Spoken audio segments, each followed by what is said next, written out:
conociendo, vamos charlando y, como les decía, parte de lo que trabajemos hoy es lo que se van a encontrar en la clase de esta semana y también lo que van a encontrar a partir del próximo miércoles. Así que es ya un trabajo sin encuentro sincrónico hasta el próximo encuentro que será el 23 de junio recién.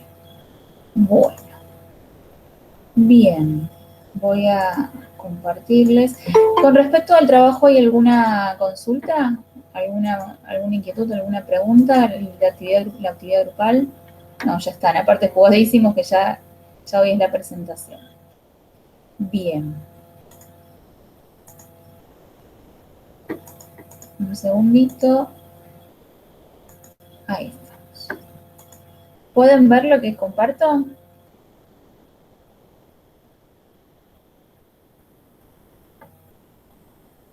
Sí. Bien. Un segundo. Que si no puedo admitir a sus compañeros. Bueno, ahí creo que estamos.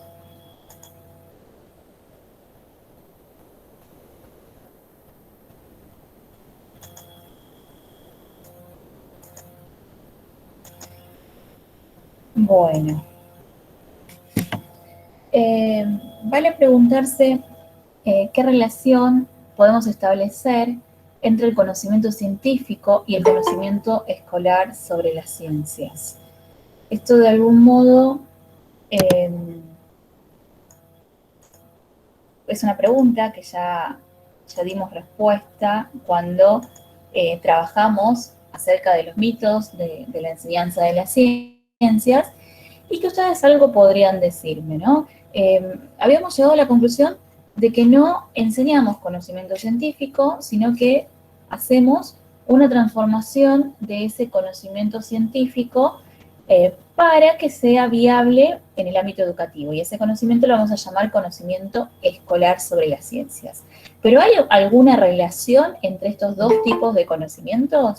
¿Qué piensan ustedes? ¿Hay alguna relación entre el conocimiento científico y el conocimiento escolar?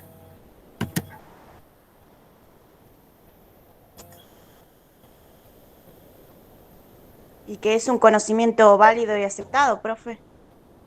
Es un conocimiento válido, es un conocimiento aceptado y el conocimiento científico es fuente de ese conocimiento escolar. O sea, lo que nosotros enseñamos en las aulas tiene su origen en el conocimiento científico, ¿sí? Pero como dijimos, va a sufrir una serie de transformaciones adaptativas.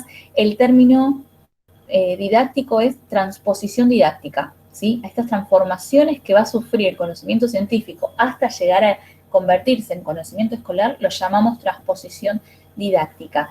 Y justamente es necesario este proceso de transformación porque si nos ponemos a pensar el ámbito de producción del conocimiento científico, nos encontramos con investigadores, adultos con determinadas capacidades cognitivas, especializados, que han elegido esa carrera, han elegido dedicarse a las ciencias, tal vez con dedicación exclusiva, tal vez no. Y por otro lado tenemos a estudiantes de escuela secundaria, escuela media, escuela de adultos, escuela de nivel superior, que de algún modo, de escuela superior no, pero en nivel medio, están ahí y además de ciencias tienen que cursar otras asignaturas y tal vez tengan cierto gusto por la ciencia, pero no deja de ser obligatorio. Entonces, por un lado tenemos dos ámbitos, el científico con una serie de características, el escolar con otras características. Entonces, es más que necesaria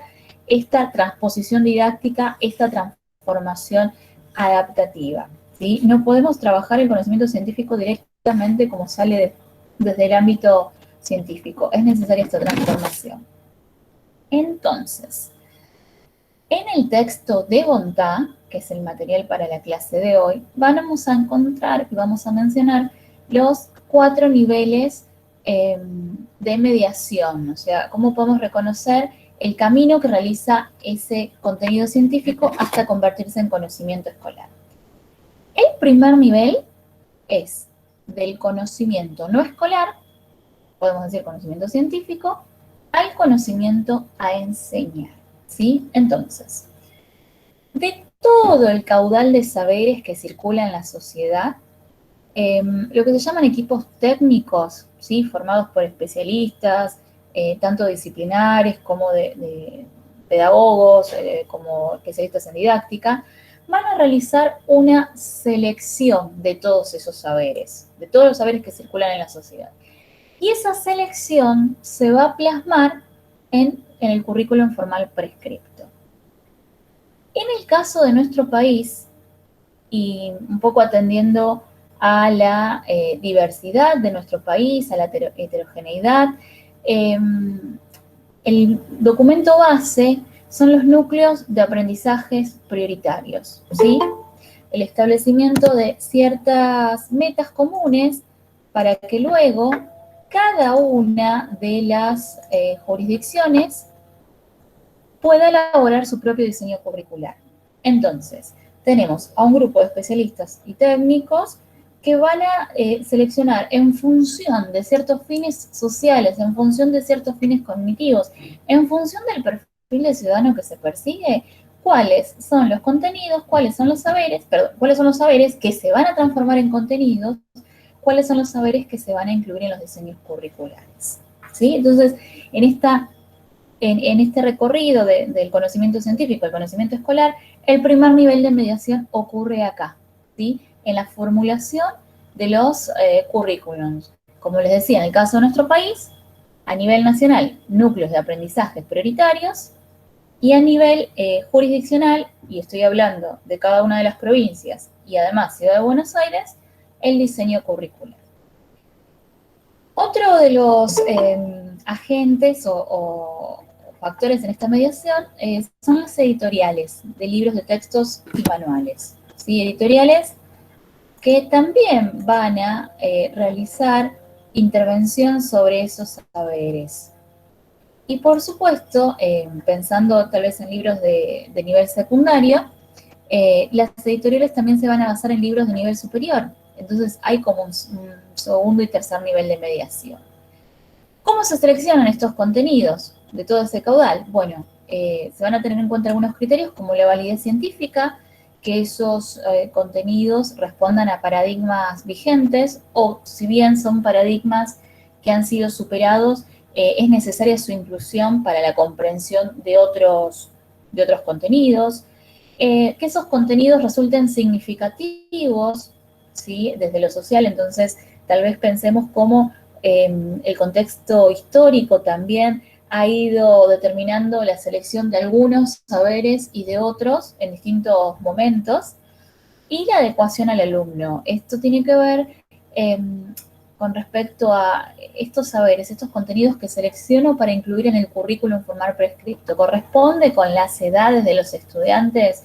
¿Son adecuados a sus capacidades cognitivas? Eso también es algo a considerar. Y todo esto de algún modo también subyace por detrás cuál es la teoría educativa vigente en ese momento y que conforma un poco a los integrantes de esos equipos técnicos y esos especialistas. Profe, Sí. profe, cuando un paradigma en la ciencia cambia, no sé si pasó últimamente, yo creo que sí, porque cambia constantemente, pero ¿cómo es el proceso para cambiar ese conocimiento? ¿Se baja línea en ese momento? ¿Se hace alguna reunión y tarda años? ¿Cómo cambia? ¿Cómo cambia el currículum? Claro, ¿cómo cambian los conocimientos? Bueno, Dependiendo de cómo va avanzando la ciencia, cómo cambia la ciencia. sí, hay un autor que es Antonio de Pro, que voy a ver si incluyo algo de él en futuras clases, que justamente se cuestiona esto de decir, bueno, los saberes que aparecen en los diseños curriculares, en los currículos de los diferentes países, ¿realmente responden a los paradigmas y los intereses que circulan actualmente en la comunidad científica? O sea, estos saberes que estamos enseñando en las escuelas, ¿se corresponden con lo que los investigadores están en este momento, con esos interrogantes que en este momento están resolviendo sus problemas? O, por ejemplo, ¿cómo está formado el universo, es posible manejar y manipular el ADN, modificarlo, digo, como que tal vez el tiempo en que estos saberes, que son saberes del ámbito científico, lleguen al ámbito escolar, es un tiempo bastante dilatado. Y de hecho la revisión de los diseños curriculares ocurre cada una determinada cantidad de tiempo. Por ejemplo, yo tengo 15 años de ejercicio de la docencia y es la segunda vez que estoy trabajando con un currículum distinto al cual empecé, ¿sí? Hace unos 3 o 4 años que se viene pidiendo la renovación, la actualización del diseño curricular vigente. Por supuesto que con esto de la pandemia todo quedó frenado. En los profesorados también se está pidiendo revisión de los diseños curriculares y en algunas carreras ya han comenzado, si no me equivoco, matemáticas y prácticas de lenguaje estaban ahí como cerrando los programas viejos, cerrando y reasignando las asignaturas. Se espera lo mismo para la formación de los profesores. Ustedes aún se van a recibir con el título de profesores de ciencias naturales, con orientación en biología, con orientación en física, con orientación en química, pero lo que se estaba evaluando y se estaba trabajando era justamente armar un diseño curricular de profesorado de biología exclusivamente, profesorado de física y profesorado de química. Así que un poco respondiendo a lo que consultabas, tarda en llegar estos cambios de paradigmas y la actualización tarda en llegar, ¿sí? Imagínate que con el último diseño es del año 2006-2007, ¿sí? Y estamos a 2021. No sé si respondo lo que consultabas. Sí, sí, porque siempre hablamos de cómo cambia, prácticamente todo el tiempo va cambiando los conocimientos, todos los descubrimientos que hay y todo.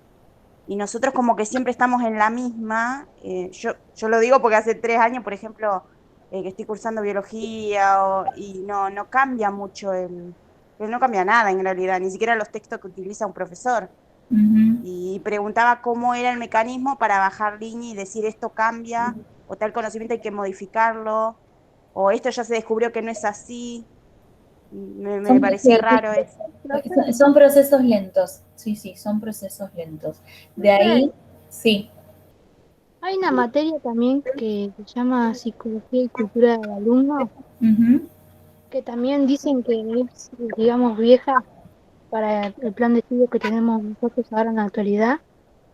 Sí. El plan de estudio que ustedes tienen, con el que ustedes se están formando, corresponde al diseño de la escuela secundaria. ¿Se acuerdan cuando se llamaba EGB3 y nivel polimodal? ¿Se acuerdan esa modalidad que existió? Sí, yo hice la secundaria. Creo que desde el año 2001. Sí, Sí. bueno.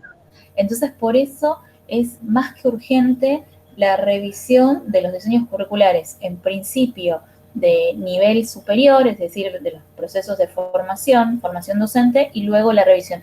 Pero bueno, muchas veces ocurre a la inversa. Cambian los diseños curriculares del nivel secundario, pero no cambian los diseños de formación docente. Ahí es donde existe una cierta tensión y cierto conflicto. Debería de suceder a la par, modificar la formación docente para que estos docentes formen para esta escuela secundaria que se pretende, ¿sí? Y justamente, bueno, miren lo que sigue, ¿no? Porque este es el primer nivel, en donde dijimos, tienen injerencia, especialistas técnicos que van a tomar decisiones y por supuesto que acá hay un tinte político en cuanto a esa selección de saberes, tiene que ver mucho con los grupos que ostentan el poder en ese momento, para considerar cuál teoría educativa va a ser la regente, qué tipo de saberes incluir y cuáles excluir. Digo, en eso también hay un tinte político que debemos de reconocer y que está asociado a los grupos de poder en el momento en que se formulan los diseños curriculares.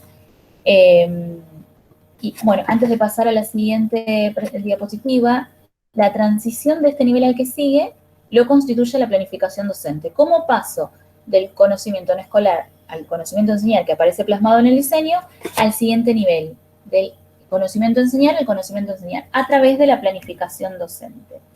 Y este nivel se va a concretar en la práctica diaria, en la práctica concreta, lo que llamamos el currículum real vivido. Entonces, del conocimiento enseñar, que está plasmado en la planificación docente que fue elaborada a partir de los diseños curriculares, a partir de la selección de todos esos saberes que circulan en la sociedad, se concreta en el aula, ¿sí?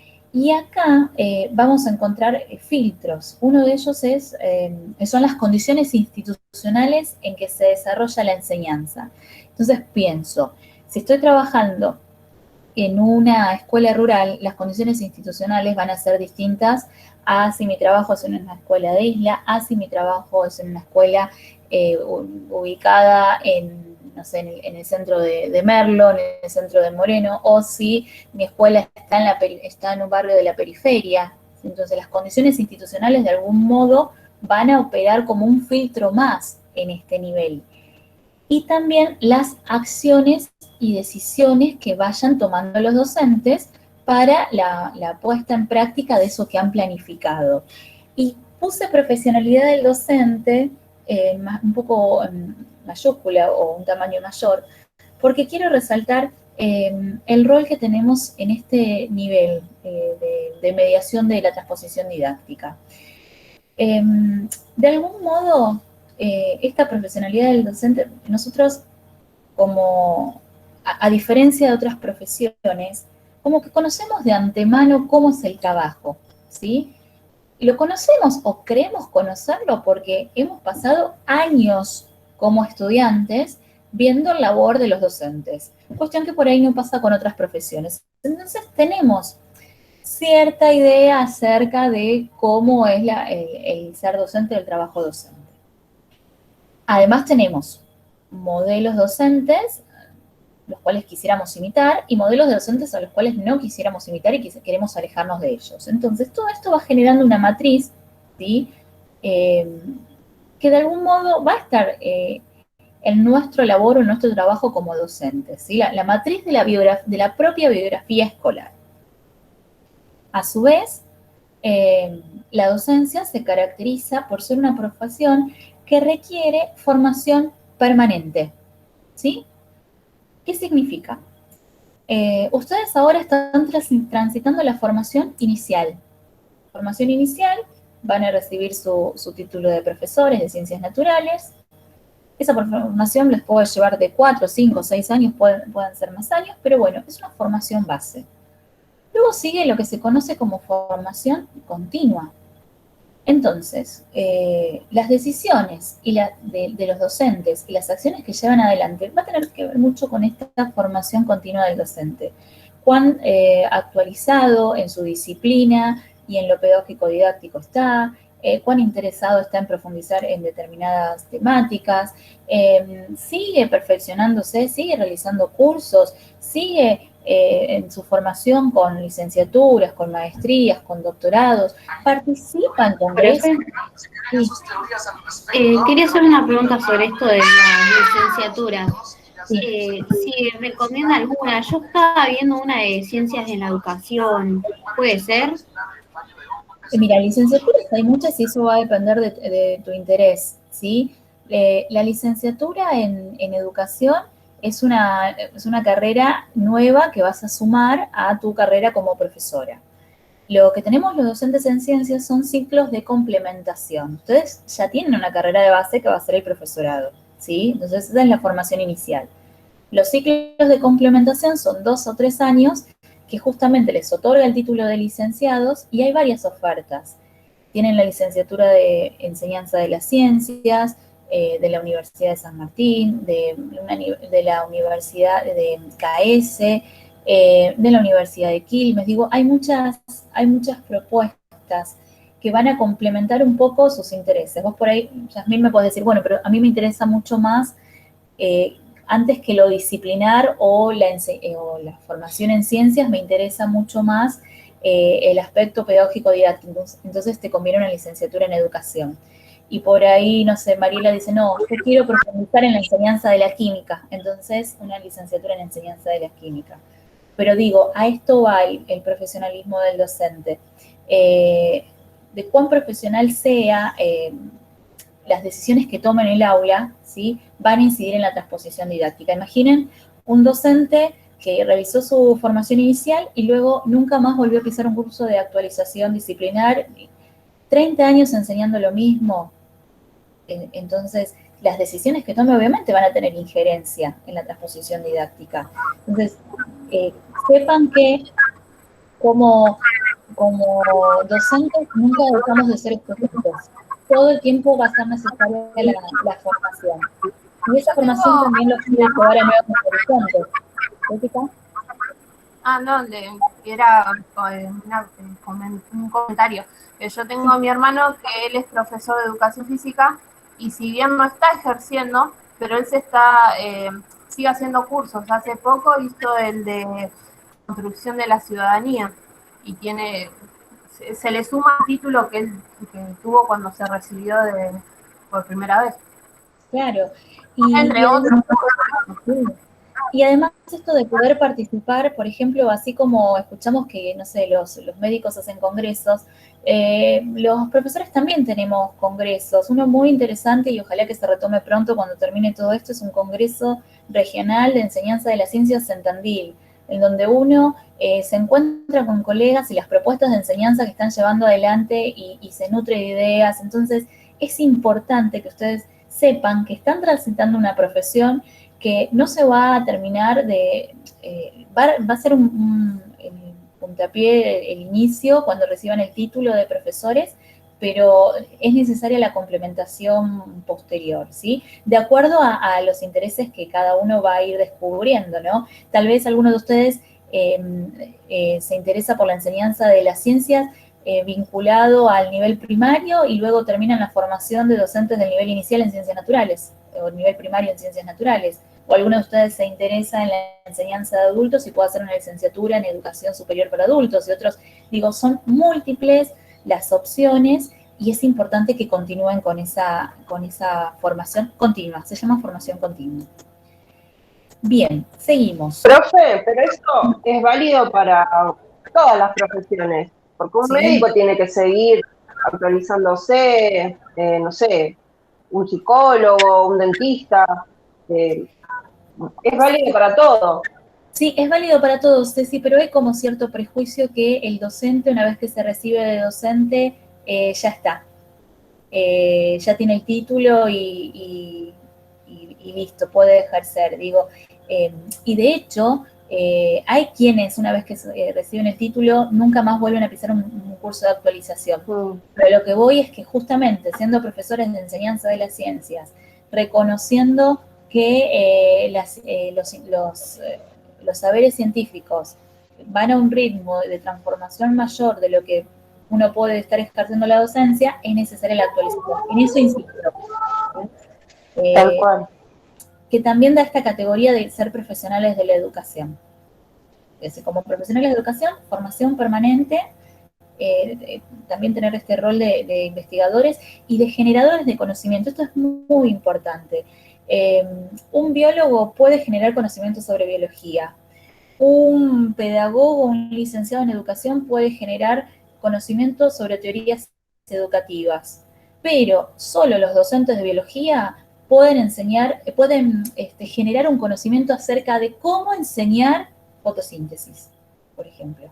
La enseñanza de la fotosíntesis, ese saber cómo enseñar fotosíntesis, es un conocimiento propio del profesional docente, ni del biólogo ni del licenciado en ciencias de la educación. Entonces también saberse y reconocerse ustedes mismos como profesionales que están generando un tipo de conocimiento que es propio de nuestra carrera. Bien. Mismo las formas de enseñanza no son las mismas. Yo tenía una profesora de biología en la secundaria que no era profesora, o sea, no había estudiado la carrera del profesorado, sino que había estudiado en la UBA, creo, biología, algo así. Y la forma de enseñanza que tenía ella con lo que tienen otros profesores no es la misma, es como muy rigurosa, muy centrada, muy seria. Es más, nos daba libros de universidad, no nos daba libros como aptos como para chicos de secundaria, que eran libros re difíciles de leer, no tenía como esa transposición didáctica de buscar otra forma, nada, era venir, te tiraba 10 preguntas, un libro y ya está. Bueno, Y eso es Yasmín, terrible. Esto que vos estás diciendo, mira, lo podemos relacionar con los contenidos de las dos clases anteriores. En principio, la finalidad, ¿para qué está enseñando esa docente? ¿Está enseñando para la alfabetización científica? ¿Está enseñando para todos? ¿O solo está enseñando de manera propedéutica para un grupo que sí va a seguir estudios superiores relacionados con ciencia? Está haciéndolo de la segunda forma, está creando científicos, ponele, que van a seguir una carrera universitaria. Y a veces ni siquiera, porque yo quería seguir estudiando y a mí eso no me incentivaba para nada a seguir estudiando. Y fíjate que vos decís incentivar, y lo relaciono con el texto de A quienes enseñamos, cuando se plantean desafíos que por el nivel de complejidad o son muy difíciles o son muy sencillos, no hay una respuesta o no en esto que en el ciclo motivacional de Fernández Coto, que señala que la presentación de estímulos adecuados para restablecer el equilibrio perdido frente a un desafío, se genera una situación de distrés. Distrés es no me interesa porque es muy difícil o no me interesa porque es muy fácil. Entonces, para realmente generar una situación de estrés, esta necesidad de querer recuperar ese equilibrio perdido y generar un verdadero aprendizaje, la transposición didáctica es más que necesaria, y ahí, insisto nuevamente, el rol de docente en las decisiones y en las acciones que realiza. Así que estábamos acá en el segundo nivel. Bien, entonces, vuelvo acá. Estamos en el segundo nivel de transposición didáctica. Dijimos que se concreta en la práctica áulica, en la práctica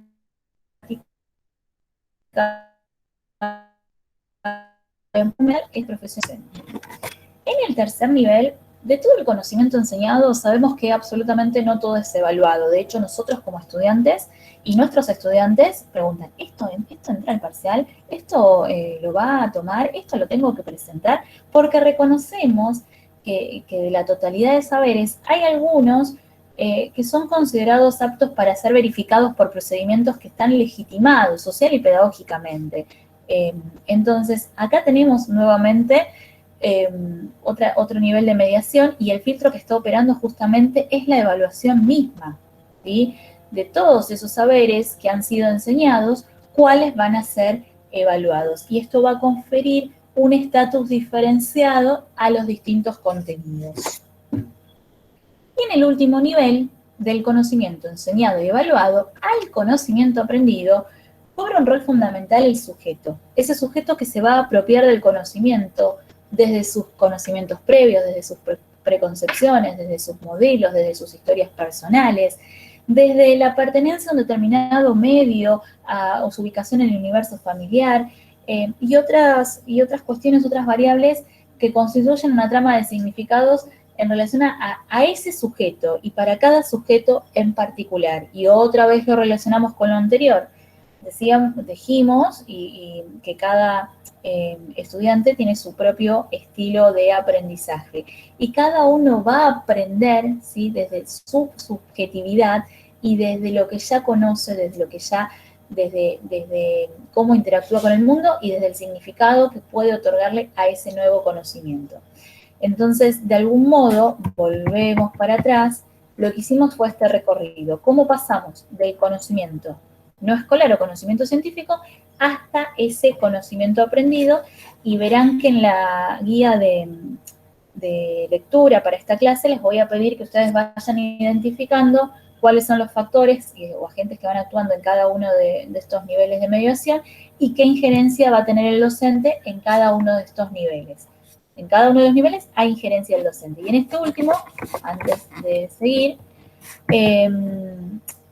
la injerencia del docente un poco va a estar dada por cómo considera a esos sujetos, si considera o no estas ideas previas, estos conocimientos previos, qué lugar le da al error en el proceso de aprendizaje, qué lugar le da a ese sujeto que tiene enfrente, ¿sí? Si hace algún tipo de distinción o no con respecto a su medio sociocultural, a su sexo o a otras dimensiones, ¿sí? Entonces, el docente también de algún modo juega un rol en este último nivel de mediación, aún siendo el educando el que va a apropiarse o no de determinados conocimientos.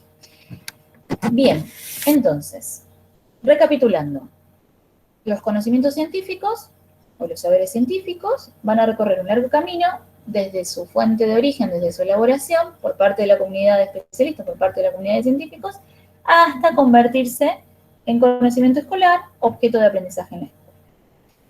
Entonces, hay un recorrido, existen transformaciones, hay modificaciones, hay agregados, hay simplificaciones. Digo, en este camino, sabiendo que la transposición didáctica es inevitable, sí o sí debemos realizarla, sí o sí debemos transformar ese contenido. Estas transformaciones tienen efectos negativos, o sea, los efectos negativos también son inevitables. Siempre este proceso va a conducir a la deformación del conocimiento. La respuesta a esta pregunta, ¿y para qué enseñar algo que fuera del ámbito escolar no tiene sentido?, nos invita un poco a reflexionar que más allá de las transformaciones que va a sufrir ese conocimiento científico hasta llegar al aula, es necesario que ese conocimiento que llega al aula siga siendo reflejo de ese conocimiento fuente-origen, ¿sí? Que eso que estamos enseñando en el aula siga teniendo sentido y siga teniendo un significado y sea válido, más allá de las simplificaciones, más allá de los agregados, más allá de estas transformaciones, ha de ser válido, porque ¿para qué vamos a enseñar algo en la escuela que ha sido transformado de manera tal que no tiene sentido fuera del ámbito escolar? No sé si estoy siendo clara con esto. Esto lo conocemos como vigilancia epistemológica y tiene que ver con mantener una actitud vigilante para detectar si en este recorrido ese conocimiento ha sufrido alguna ruptura o una distorsión y en caso de detectarlo, recomponer la vinculación entre lo que vamos a enseñar y el conocimiento fuente original. Pensando en que tenemos un saber, que su fuente es la comunidad científica, que ha sido seleccionado por un grupo de especialistas, que ha sido adaptado por las editoriales, que el docente ha seleccionado en su planificación, que de acuerdo al profesionalismo del docente lo ha enseñado en su práctica diaria, que ha propuesto una serie de actividades para trabajar ese conocimiento y que llega al alumno. Entonces, hay un largo recorrido, hay transformaciones del conocimiento. Ese conocimiento que llega a la escuela tiene que ser fiel reflejo de ese conocimiento del cual surgió, tuvo origen. Años anteriores, ahora está repensando las prácticas en situación de virtualidad, yo les pedía a sus compañeros que elijan un contenido, por ejemplo, no sé, enseñanza de la célula, que consigan una carpeta de un alumno donde se haya trabajado célula, que revisen en los textos o manuales de educación secundaria donde se trabaja célula, a ver cómo se trabaja, que vayan a libros de nivel superior, a ver cómo se proponen los libros de nivel superior la enseñanza de las células, que consigan papers donde se hable sobre ese conocimiento que han elegido y que hagan una revisión de cómo se ha transformado. Esa transformación tiene que ver con tal vez un cambio en el vocabulario, con la generación de ejemplos, con la simplificación de algunas ideas, y que revisen si eso que llegó a la carpeta sigue siendo válido y sigue siendo reflejo del conocimiento científico. En algunos casos nos encontrábamos que lo que aparecía en la carpeta nada tenía que ver con el conocimiento científico. En otros casos nos hemos encontrado con errores en las propuestas editoriales, ¿sí? En donde la distorsión del concepto hace que eso que se está enseñando no resulte del todo válido. Y bueno, y ahí la actitud del docente, de poder de tener esta mirada crítica, de tener esta mantener esta actitud vigilante al momento de seleccionar. Y más pensando ahora que ustedes van a enseñar una nueva escuela que todavía no está configurada, no sabemos cómo se va a configurar a partir del contexto actual, seguramente tendrá un componente asincrónico y virtual muy fuerte, no lo sabemos, y que circula mucha información en las redes, que gran parte del trabajo de los docentes tiene que ver con lo que se encuentra en las redes digitalizado, materiales y diferentes propuestas, tanto de editoriales como de propios docentes que han decidido compartir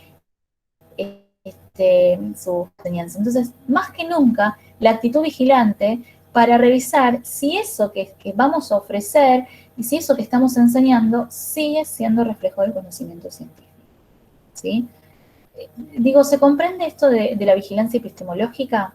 ¿A qué estoy haciendo referencia? Sí, yo tenía una profesora que nos recomendaba páginas para buscar información y esas cosas. Eso está muy bueno porque a veces uno, como adolescente por ahí, cae en internet buscando una respuesta fácil y al final pues después teniendo respuestas muy erróneas y que no tienen nada que ver con lo que tenías que haber hecho. Entonces está bueno eso de brindarle a los chicos oportunidades, videos, páginas de internet, libros. Eso está muy bueno porque es como dice usted, por ahí si no estás ahí vigilando o ayudando, puede aparecer cualquier cosa que no es así. Pueden aparecer conceptos erróneos. Bien, sí, es un poco eso la idea de vigilancia epistemológica, sí, es eso, es estar atentos a que aquello que llega al aula realmente siga teniendo validez y relevancia científica, de que no sea una distorsión, algo que sea distorsionado solo para ser enseñado y que se quede ahí. Entonces, voy a ver si puedo comunicarme con alguno de sus compañeros de años anteriores y si ellos me facilitan y me permiten presentarles alguno de los trabajos o revisiones que han realizado sobre transposición didáctica de algún contenido, se los puedo ofrecer como ejemplo para que ustedes puedan ver que es posible detectar algunas distorsiones, algunas rupturas y recomponer esa vinculación. Bien, continuamos.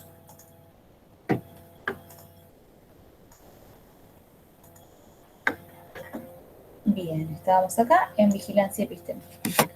Bueno, entonces ahora un poco preguntarnos qué son los contenidos. Entonces yo podría decir, los contenidos es lo que aparece en el diseño curricular, lo que aparece prescripto en el currículum oficial, lo que se debe enseñar. Sí, esos son los contenidos. Bueno, los contenidos también es aquello que se declara enseñar y figura y está plasmado en las planificaciones docentes. Sí, eso también son contenidos. Los contenidos es lo que el docente intenta enseñar, ¿sí? Lo que se lleva en su práctica diaria, sí. Lo que enseña sin intención, los contenidos ocultos, o lo que efectivamente termina enseñando o transmitiendo. Entonces, de algún modo vamos a ver que existen, o sea, la concepción de contenidos es bastante amplia, depende del momento en el que vamos a considerarlo. Todas estas definiciones son válidas. Hay contenidos en los diseños curriculares, sí, hay contenidos en sus planificaciones, sí, hay contenidos en el momento en que ustedes están enseñando, pero es necesario tal vez establecer alguna definición, algún acuerdo, y nosotros vamos a tomar esta definición de Cole, que designa como contenidos al conjunto de saberes o formas culturales, ¿sí? Y de hecho acá al decir conjunto de saberes o formas culturales, está dando cuenta que hay una selección y que no todos los saberes o formas culturales son contenidos de enseñanza. A ver, circulan muchos saberes en la sociedad. Algunos van a ser considerados contenidos de enseñanza. Entonces hay una selección. Cuya asimilación... Profe, sí. Perdón que la interrumpa. Me parece que el mejor ejemplo para eso sería los valores que volvieron a formar parte de la currícula, ¿no? Porque ahora hay muchas materias o talleres o cosas obligatorias que tenés que hacer con los chicos que tienen que ver más con los valores, como antes, que por ejemplo mi mamá tenía materias como, ¿cómo se llama eso? No de ama de casa, sino de, bueno, relacionado tejido, claro, relacionado más con lo social y no tanto con lo científico.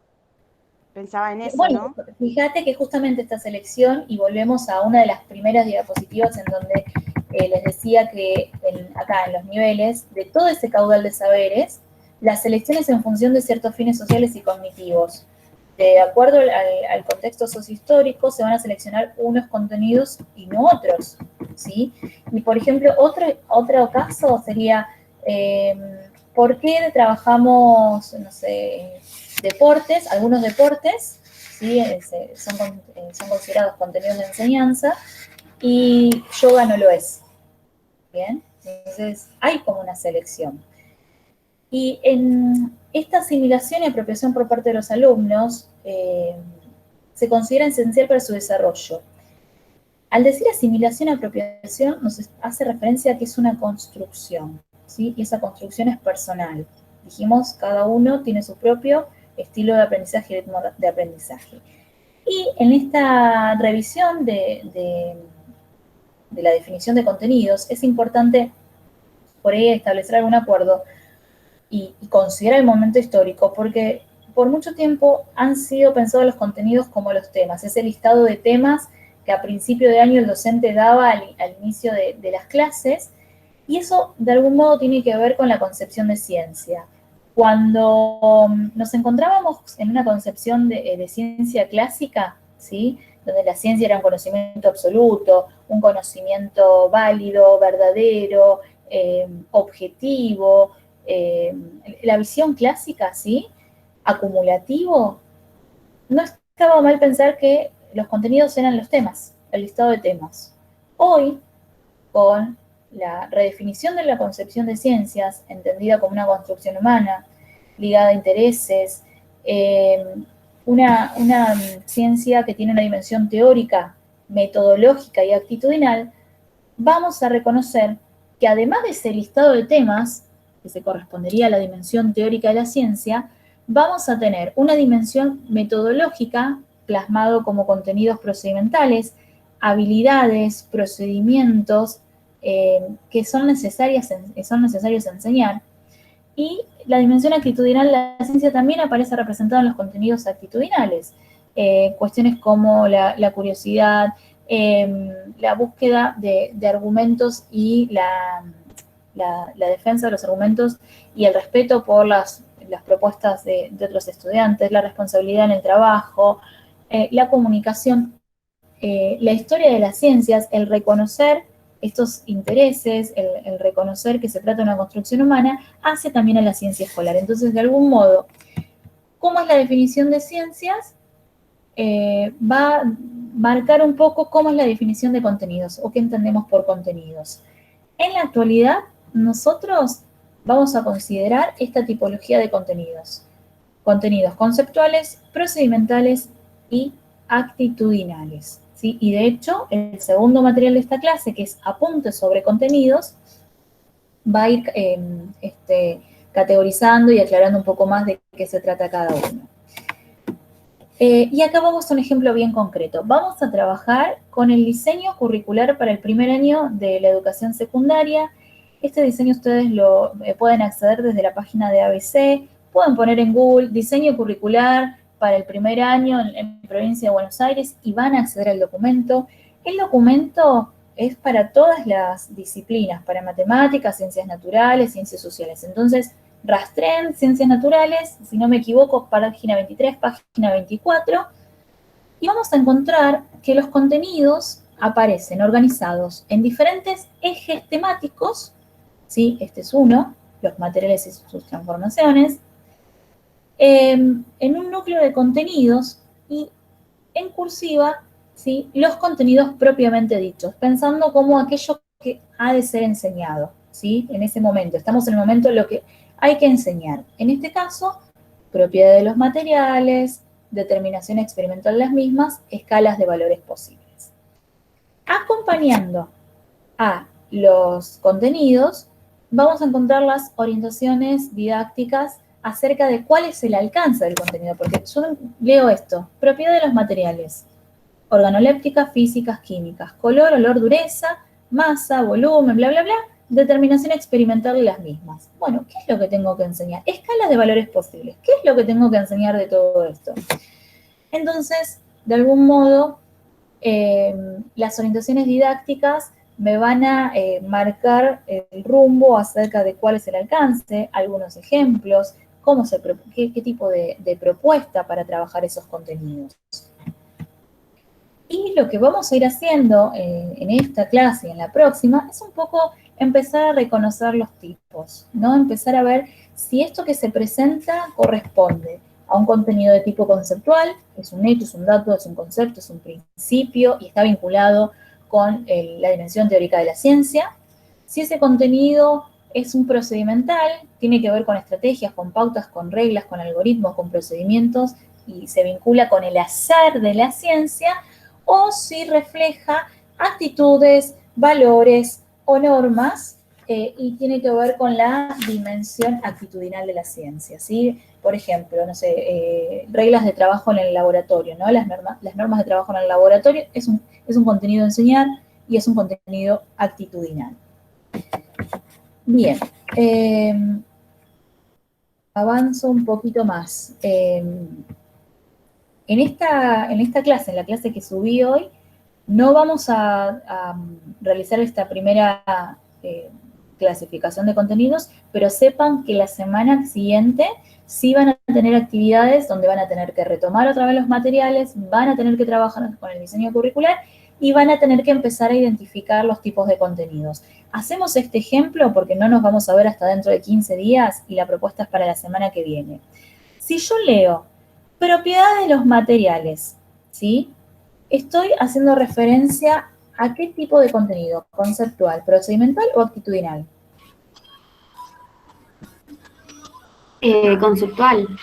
Conceptual, muy bien, muy bien. Si yo leo determinación experimental de las mismas, conceptual, procedimental o actitudinal.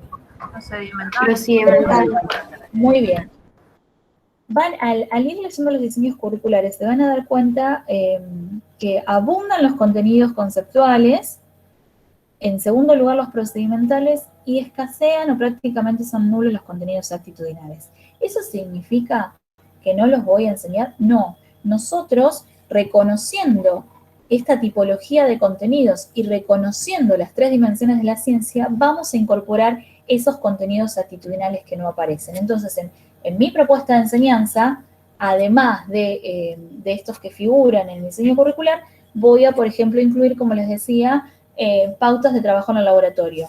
Y esas pautas tienen que ver con, por ejemplo, enseñar que si encontramos el laboratorio limpio, cuando terminemos nuestro trabajo, vamos a ordenar y vamos a limpiar el laboratorio, y eso también se enseña, y tiene que ver con un contenido actitudinal. ¿Bien? Ahora, de la selección de contenidos nos encargamos los docentes. O sea, sí, hay una selección previa en el diseño curricular y aparecen los contenidos que son prescriptos. Pero, de algún modo, de un tiempo a esta parte, los docentes tenemos la posibilidad de seleccionar contenidos, cuál es el alcance de ese contenido, y esa selección no ha de ser azarosa.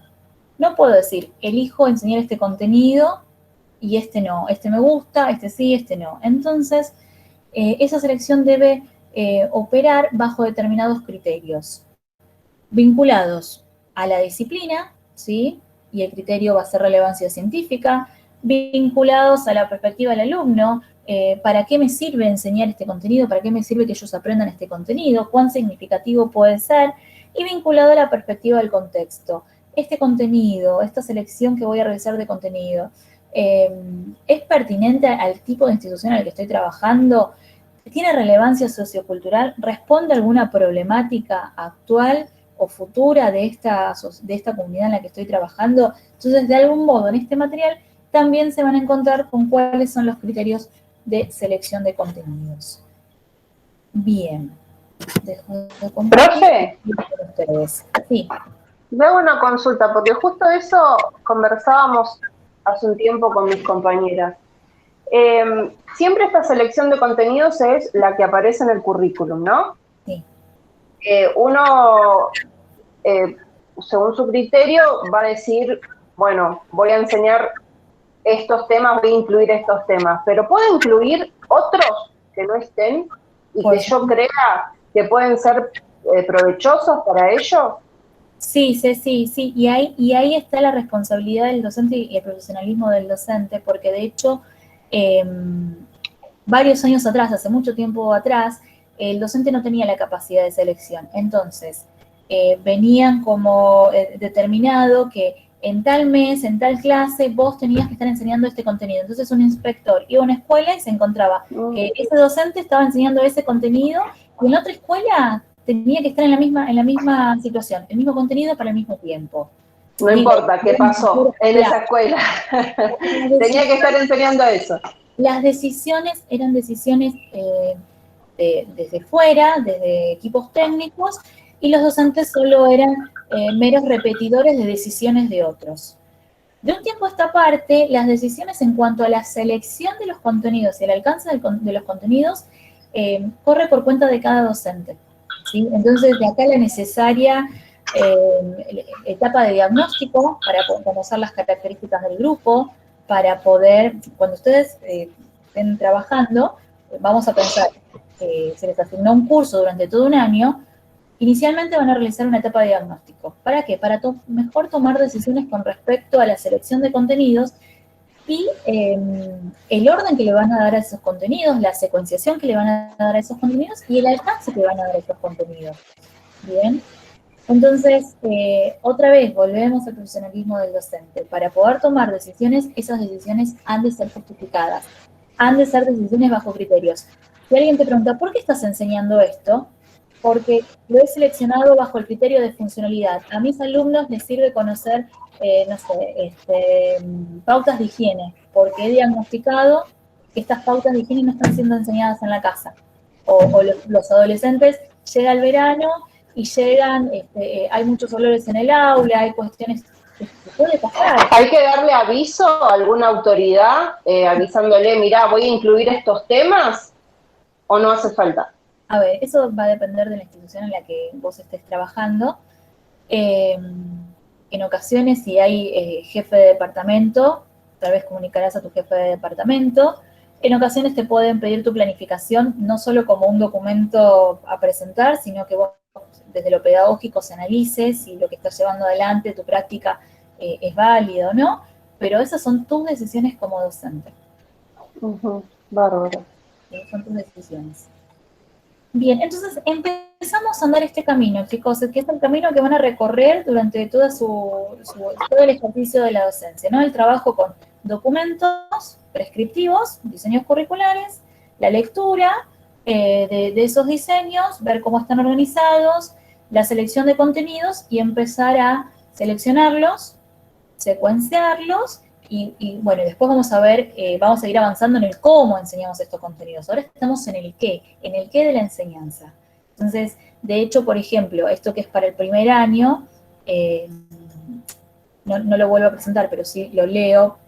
Para mí, donde tenemos determinación experimental de las mismas y tenemos que trabajar color, olor, dureza, masa, volumen, solubilidad en distintos solventes, cuando hagamos la determinación experimental de las mismas, tenemos que pensar que estamos trabajando con contenidos seleccionados para el primer año de la educación secundaria, con chicos de 12 años, 11, 12 años, y las propuestas de determinación experimental de esas propiedades tienen que ser acordes a las capacidades cognitivas de los chicos. Ahora, si voy a trabajar determinación experimental de estas propiedades en un sexto año de la escuela secundaria, otra va a ser el tipo de alcance y otros tal vez sean las propiedades que pueda llegar a analizar y las escalas que pueda llegar a utilizar, ¿sí?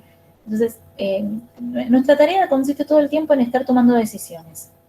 Lo importante es que esas decisiones estén fundadas, estén sostenidas por marcos teóricos sólidos, vigentes y actualizados. Bueno, ¿hay alguna consulta acá? Sofía ha dicho manualidades tenían, es cierto. Sí, de hecho yo creo que aprendí a bordar en la escuela, me enseñaron a bordar. Hoy impensado a los chicos en tercer grado que lleven a los chicos, y esta distinción era taller de bordado en tercer grado para las mujeres y taller de construcción con madera, de carpintería para los varones. Entonces las mujeres bordábamos y los varones hacían carpintería. Hoy desde un nuevo contexto, no podríamos hacer esta distinción. La propuesta de bordado y la propuesta de carpintería tendría que ser amplia y sin distinción de sexos. Y bueno, yo no sé, ustedes habrán transitado escuelas en donde llevaban sus propios instrumentos de laboratorio y se hacían las agujas de disección y se hacían los bisturí con la virome y la Gillette. No sé si hoy estamos en condiciones de pedirle esas cosas a los chicos y trabajar de esa manera en las aulas. Por eso digo, son todo el tiempo decisiones que tenemos que tomar en función de los contextos, no solo históricos, sino también institucionales. Bueno, gente, un poco